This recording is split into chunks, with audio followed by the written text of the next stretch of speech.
और कानपुर से इस वक्त बड़ी खबर आ रही है। आउटर बिल्लौर में 2 ग्रुप में झड़प हुई है। मामले में पुलिस की कार्रवाई। 15 नामजद और 50 नामालूम अफराद के खिलाफ मामला दर्ज किया गया। अब तक 6 मुलजिमीन की गिरफ्तारी हुई है। बाकी मुलजिमीन की तलाश जारी है। शदीद तौर पर जख्मी राहुल कानपुर के हिलेट अस्पताल में जेर इलाज। तो बड़ी खबर इस वक्त आ रही है कानपुर से, जहां आउटर बिल्लौर में 2 ग्रुप में हुई है झड़प। मामले में पुलिस की कार्रवाई। 15 नामजद और 50 नामालूम अफराद के खिलाफ मामला दर्ज कर लिया गया। अब तक 6 मुलजिमीन की गिरफ्तारी हुई। बाकी मुलजिमीन की तलाश जारी है। शदीद तौर पर जख्मी राहुल का अस्पताल में इलाज इस वक्त जारी है।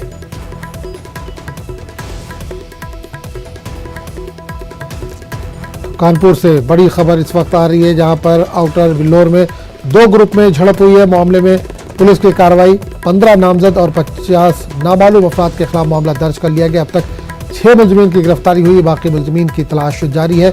शदीद तौर पर जख्मी राहुल का अस्पताल में इलाज जारी है।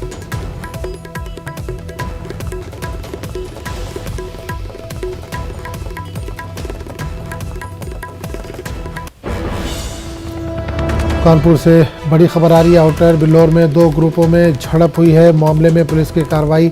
15 नामजद और 50 नामालूम अफराद के खिलाफ मुकदमा दर्ज कर लिया गया। अब तक 6 मुलजिमीन की गिरफ्तारी हुई है। बाकी मुलजिमीन की तलाश जारी है। शदीद तौर पर जख्मी राहुल को अस्पताल में भर्ती किया गया है, जहां उसका इलाज इस वक्त जारी है। तो बड़ी खबर कानपुर से इस वक्त आ रही है, जहां आउटर बिल्लौर में 2 ग्रुप में झड़प हुई है। मामले में पुलिस की कार्रवाई हुई है। 15 नामजद और 50 नामालूम अफराद के खिलाफ मुकदमा दर्ज किया गया है। घटना हुई है, उस घटना में 2 बच्चे घायल हुए हैं।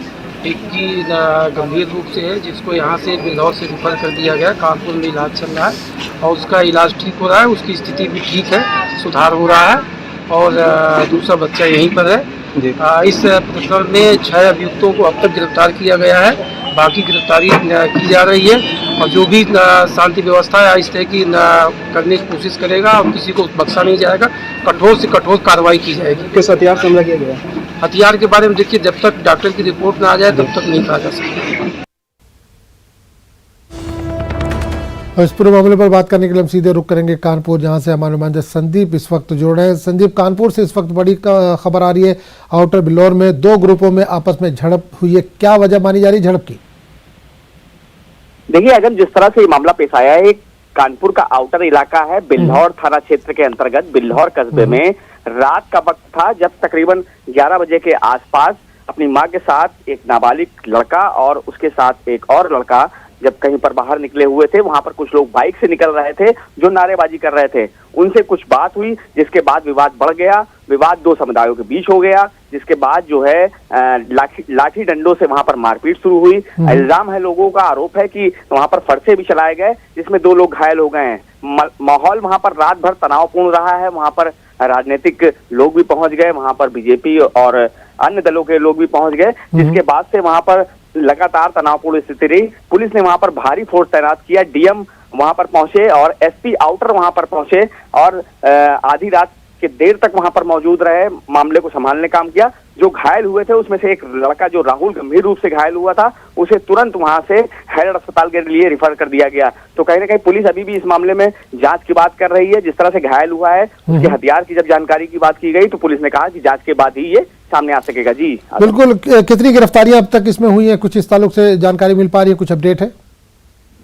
देखिए, अभी तक जो आज हम इसमें गिरफ्तारी की बात है, तो रात में ही इस पूरे मामले पर 50 अज्ञात लोगों के खिलाफ मुकदमा दर्ज किया गया था। 15 नामजद लोगों के खिलाफ मुकदमा दर्ज किया था, जिसमें से 6 लोगों की गिरफ्तारियां भी हो गई थी। अब तक उसके बाद अभी तक गिरफ्तारी नहीं हुई है।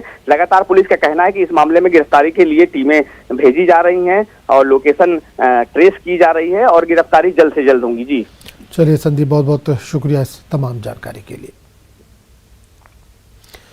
आगे बढ़ेंगे। कन्हैया कत्ल केस के 3 मुलजिमीन को आज जयपुर एनआईए कोर्ट में पेश किया जाएगा। मोहम्मद गौस, रियाज अतारी और फरहाद को अदालत में पेश किया जाएगा। इन तीनों के पुलिस तहवील आज खत्म हो रही है। इस केस के दीगर 4 मुलजिमीन 1 अगस्त तक अदालती तहवील में है।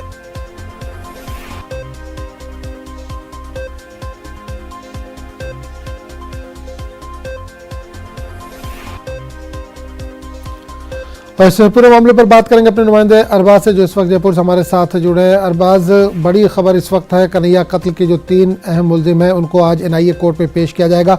कब तक पेशी हो सकती है इसमें? जी बिल्कुल, देखिए कि 10 बजे के लिए बात कही गई है कि उन्हें लेकर जो है अदालत पहुंचा जाएगा। हालांकि टाइम को लेकर के थोड़ी अभी जो है एहतियात एनआईए की ओर से बरती जा रही है, क्योंकि पूरे मामले में पिछली बार अगर देखा जाए तो शुरुआती दिनों में यहाँ पर हमला हो गया था इनके ऊपर। ऐसे में इनकी सिक्योरिटी को लेकर जो एहतियात थोड़ा बढ़ता जा रहा है। लोकल थाने को कोऑर्डिनेट करके पुलिस प्रोटेक्शन साथ में लेकर के फिर उन्हें जो यहाँ पर पेश किया जाएगा। और जो इनका रिमांड का टाइम है वो पूरा हो रहा है। ऐसे में जो रिमांड का टाइम और बढ़ाने के लिए यहाँ पर एनआईए जो है अपील कर सकती है। तीनों जो इस पूरे मामले में सबसे अहम मुल्ज़िमीन हैं उनको लेकर के यहाँ पर आया जा रहा है। इनमें से दो रियाज अफ्तारी और मोहम्मद गौस हैं। इसके अलावा एक जो है वो फरहाद है, जिसे मोहम्मद शेख या उर्फ बाबला के नाम से भी जाना जाता है। इन्हें आज एनआईए की कोर्ट में पेश किया जाएगा और यहाँ पर जो एनआईए की तरफ से बताया जा रहा है कि वो थोड़ा रिमांड का वक्त और बढ़ाने के लिए अपनी बात यहाँ पर रखेंगे। बिल्कुल, जाहिर सी बात आज तीनों की पेशी है, तो किस तरह के हालात है इलाके में, इस ताल्लुक से कुछ जानकारी अगर दे सके। देखिए, जो आसपास का इलाका है वहाँ पर पहले की तरह जो है मामला नहीं है। अब काफी कुछ हालात नॉर्मल हो चुके हैं।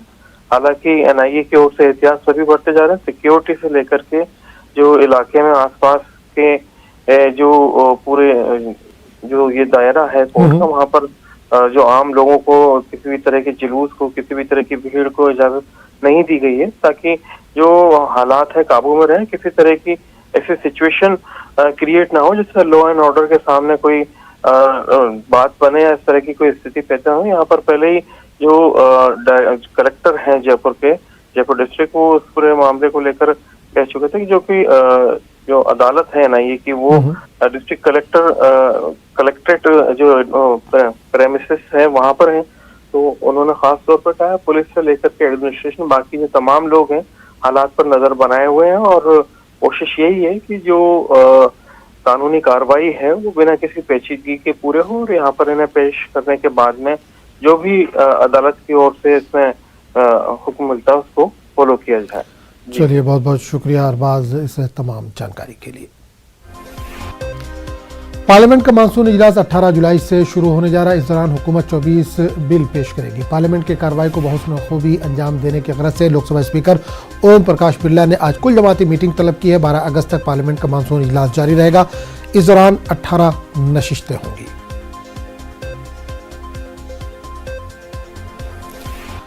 और इस पूरे मामले पर बात करेंगे हमारे नुमाइंदा अशरफ काजमी इस वक्त सीधे तौर पर जुड़ रहे हैं दिल्ली से। अशरफ, पार्लियामेंट का मानसून इजलास 18 जुलाई से शुरू हो रहा है। इस ताल्लुक से कुल जमाती मीटिंग, ऑल पार्टी मीटिंग भी बुलाई गई है, तो क्या सभी पार्टी के जो लोग हैं वो शामिल हो रहे हैं इसमें?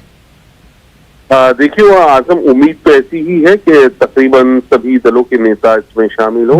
वैसे आमतौर पर जब ये बुलाया जाता है तकरीबन सभी विपक्ष के नेता आ जाते हैं, सभी लोग बात करते हैं और जब ये सत्र शुरू होगा तो इस सत्र में कामकाज सुचारू रूप से हो। सरकार चाहती है कि करीब 24 बिल जो है, 2 दर्जन बिल, वो इस सत्र में पेश किया जा सके, बिना हंगामे की हो, चर्चा हो हर मुद्दे पे जिस पर बिल लाया जाए। विपक्ष जिन मुद्दों को उठाना चाहता है, सरकार की ऐसी मंशा और एक समन्वय बिठाने की कोशिश की जाएगी कि आज सभी लोगों को मौका मिले, सब अपनी बात रख सके, सत्र चले और कोई हंगामा न हो। हालांकि कांग्रेस या विपक्षी दल जो अभी हैं वो लोग साफ कर चुके हैं कि उनके मुद्दे बेरोजगारी की गिरती जो अर्थव्यवस्था है, जो रुपए की कीमत है वो है, और जो माहौल यहाँ पर देश में बन रहा है, बेरोजगारी है, किसान है, तो इनके पास भी सरकार को घेरने के लिए काफी मुद्दे हैं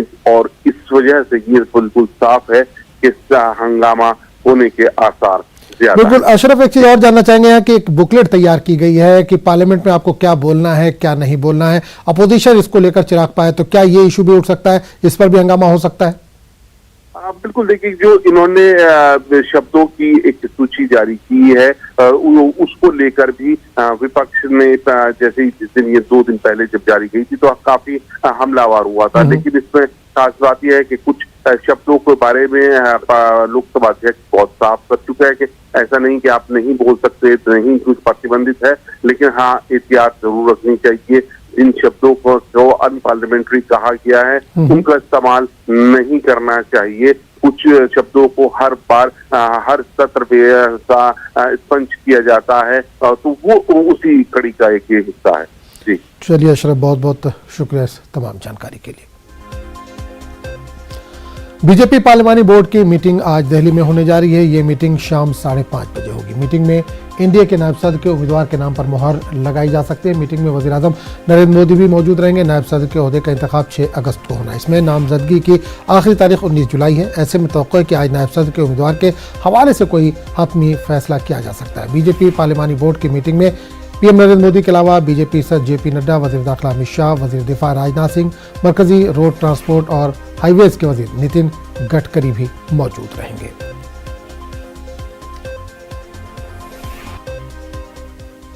और इससे पूरे मामले पर बात करने के लिए हम सीधे रुख करेंगे दिल्ली का, जहां समानुमान अनूप गुप्ता इस वक्त जुड़े। अनूप, आज बीजेपी पार्लिमानी बोर्ड की मीटिंग होने वाली है, पार्लियामेंट्री बोर्ड की मीटिंग होने वाली, क्या कुछ खास रहेगा इस मीटिंग में? देखिए, आपको बता दूं कि आज शाम बीजेपी पार्लियामेंट्री बोर्ड की बैठक होने वाली है। प्रधानमंत्री नरेंद्र मोदी मौजूद रहेंगे और काफी महत्वपूर्ण बैठक है।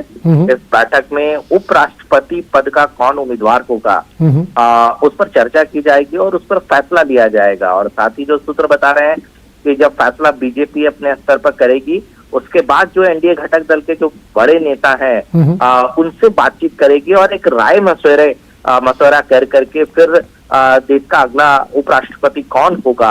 क्योंकि देखिए, ये इसलिए भी है क्योंकि बीजेपी के लिए और एनडीए के लिए उपराष्ट्रपति पद के उम्मीदवार को जिताना आसान है, क्योंकि संख्या बल के हिसाब से लोकसभा और राज्यसभा के सांसद उसमें वोट करते हैं और आसानी से जो बीजेपी के जो उम्मीदवार होंगे वो उनको जीत मिल जाएगी। तो कुल मिलाकर के ये कह सकते हैं कि कंसल्टेशन जो लगातार पिछले दिनों हमने देखा कि चला आ रहा था, आज पार्लियामेंट्री बोर्ड की बैठक में जिन जिन नामों पर पहले चर्चा हुई उस पर विचार किया जाएगा। और बिल्कुल अनूप, लिस्ट में कौन है, चर्चा में सबसे ज्यादा किसका नाम है, क्या इस ताल्लुक से कुछ सूत्र बता पा रहे हैं, कुछ जानकारी मिल पा रही है? बिल्कुल, देखिए, अभी किसी नाम पर कोई जो है बाहर बातें नहीं आई है और किसी का नाम लेना भी, चूंकि देखिए ये बीजेपी में एक प्रक्रिया होती है पूरी तरह से, और प्रक्रिया के तहत ही नाम पर फैसला लिया जाता है। चूंकि आज पार्लियामेंट्री बोर्ड की बैठक है तो जाहिर सी बात है पार्लियामेंट्री बोर्ड की बैठक के बाद ही और एनडीए के कंसल्टेशन के बाद ही इसके नाम की घोषणा की जाएगी। तो ऐसे में नाम किन किन लोगों का चल रहा है, किन किन लोगों के बारे में चर्चा चल रही है, इनके बारे में किसी तरह का आधिकारिक रूप से नहीं दी गई है। इंतजार करना पड़ेगा जब पार्लियामेंट्री बोर्ड की बैठक खत्म हो जाएगी और एनडीए के साथ कंसल्टेशन खत्म हो जाएगा तो नाम सामने आ जाएगा। लेकिन एक बात मैं आपको बताऊं कि देखिए, उपराष्ट्रपति का पद जो है वो महत्वपूर्ण होता है क्योंकि वो राज्यसभा के सभापति भी होते हैं। तो ऐसे में उनके ही नाम की घोषणा की जाएगी जो संसदीय प्रणाली को बहुत बेहतर तरीके से समझते हैं या लोकसभा राज्यसभा से वो आते हैं, उनकी प्रक्रिया को अच्छे तरीके से समझते हैं। चलिए अनूप, बहुत बहुत शुक्रिया इस तमाम जानकारी के लिए। बुंदेलखंड के लिए आज बड़ा दिन है। 296 किलोमीटर तवील 4 लाइन वाले एक्सप्रेसवे का वज़ीर आज़म नरेंद्र मोदी आज इफ्तिताह करेंगे। तकरीबन 14,850 करोड़ की लागत से तामीर किए गए इस एक्सप्रेसवे से खित्ते में कनेक्टिविटी और सनअती तरक्की को तक़वियत मिलेगी। जालौन में वज़ीर आज़म बुंदेलखंड एक्सप्रेसवे का इफ्तिताह करेंगे। इफ्तिताही तकरीब में वज़ीर आला योगी आदित्यनाथ भी शिरकत करेंगे।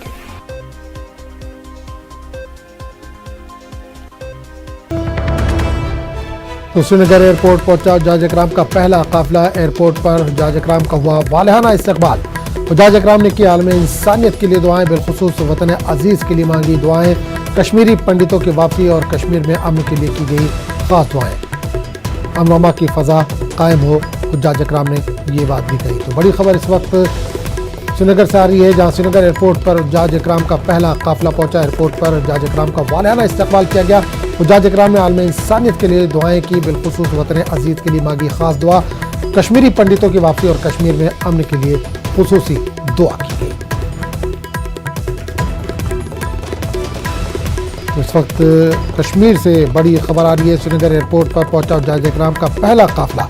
एयरपोर्ट पर जाज इकराम का वालहाना इस्तकबाल किया गया। जाज इकराम ने आलम इंसानियत के लिए दुआएं की, बिलखुसूस वतन अजीज के लिए खास दुआएं मांगी गई। कश्मीरी पंडितों की वापसी और कश्मीर में अमन के लिए दुआ की गई।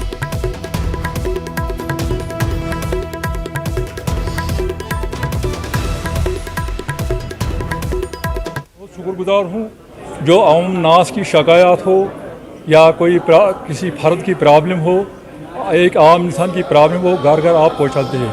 आपके घर वालों को, आपके अहल को और आपको अल्लाह ताला सलामत रखे। आलमी इंसानियत के लिए, आलमी दुनिया के लिए, चाहे हिंदू हो, मुसलमान हो, सिख हो, ईसाई हो, उसके लिए हमने वहाँ दुआ मांगी, उसके लिए वह हमने दुआ मांगी। खुसूसन अपने हिंदुस्तान के लिए, अपने कश्मीर के लिए हमने दुआ मांगी। हमने उनके लिए भी दुआ मांगी जो हमारे पंडित भाई हैं, वो बाहर हैं, हमने उनके लिए वो अपने घर दोबारा वापस लौट आए। हमने उन बच्चों के लिए दुआ मांगी जिनके निकाह हुए हैं, 7-8 साल हो गए हैं, बच्चे नहीं हैं, उनको अल्लाह ताला बच्चे दीजिए। हमारे कश्मीर में कुछ नासाजगार हालात पैदा हुए थे, यहाँ मतलब कुछ गड़बड़ हुआ था, तो हमने अल्लाह ताला से मांगा कि जो हमारा मुस्तकबिल है, या हम तो अब पीर मर्द हैं, यहाँ जो आने वाले बच्चे हैं हमारे मुस्तकबिल, उन बच्चों के लिए मुस्तकबिल अल्लाह ताला रोशन करिए। सफ़र रहा बिल्कुल अच्छा। कितनी खुशी है आपकी? बहुत खुशी है, बहुत खुशी है, लेकिन इस वक्त गम है, वापस आ गए, बहुत गम है।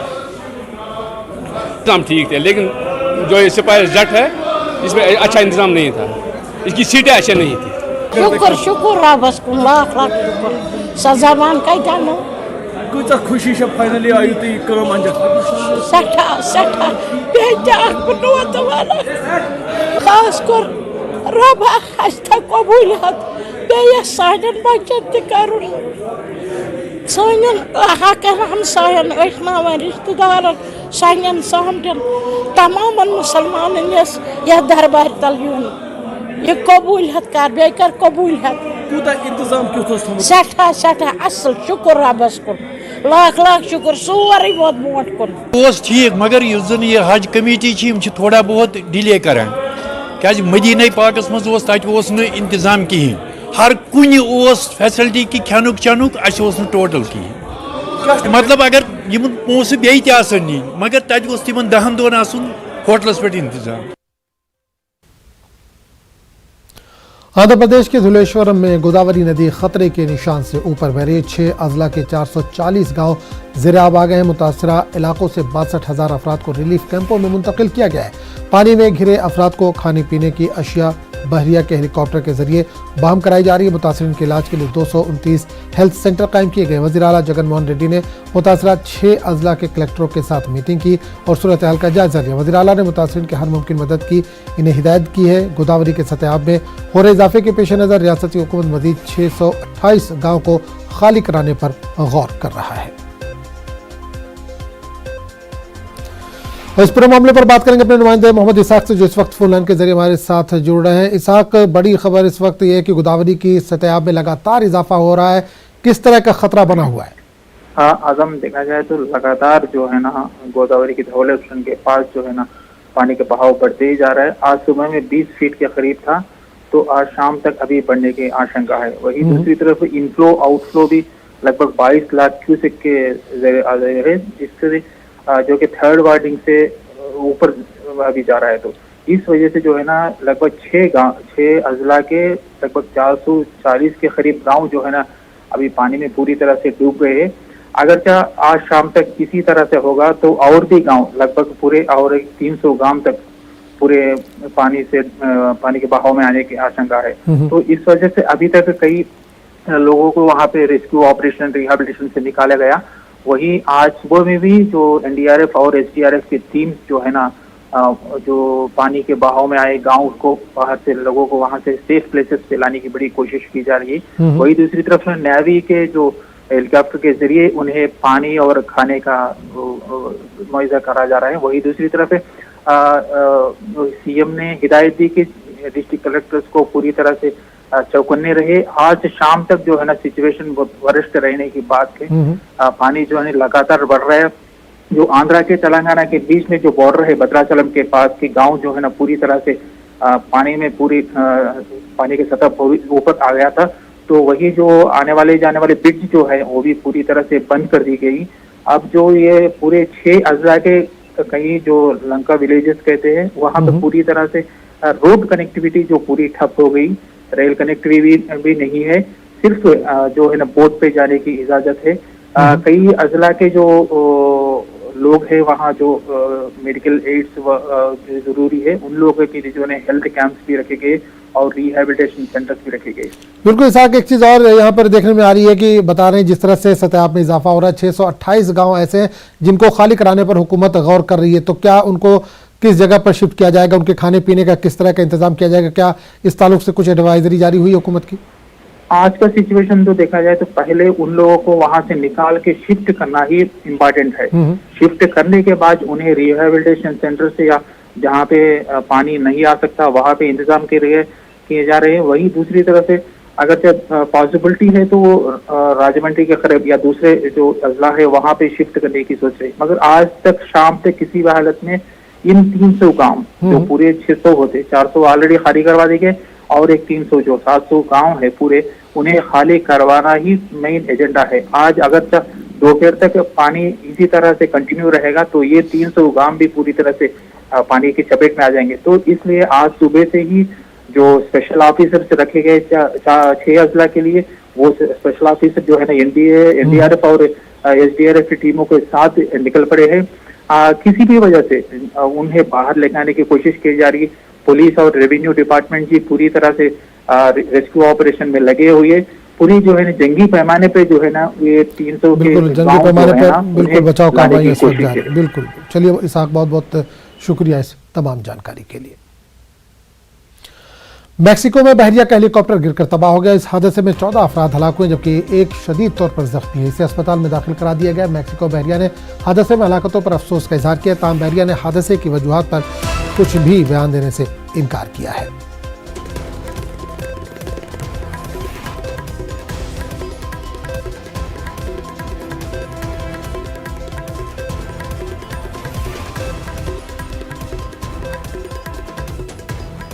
तो मैक्सिको में बहरिया का हेलीकॉप्टर गिरकर तबाह हो गया। इस हादसे में 14 अफराद हलाक हुए जबकि एक शदीद तौर पर जख्मी हुआ। इसे अस्पताल में दाखिल करा दिया गया। मैक्सिको बहरिया ने हादसे पर हलाकतों पर इजहार अफसोस किया, ताहम बहरिया ने हादसे की वजूहात पर कुछ कहने से इनकार किया है।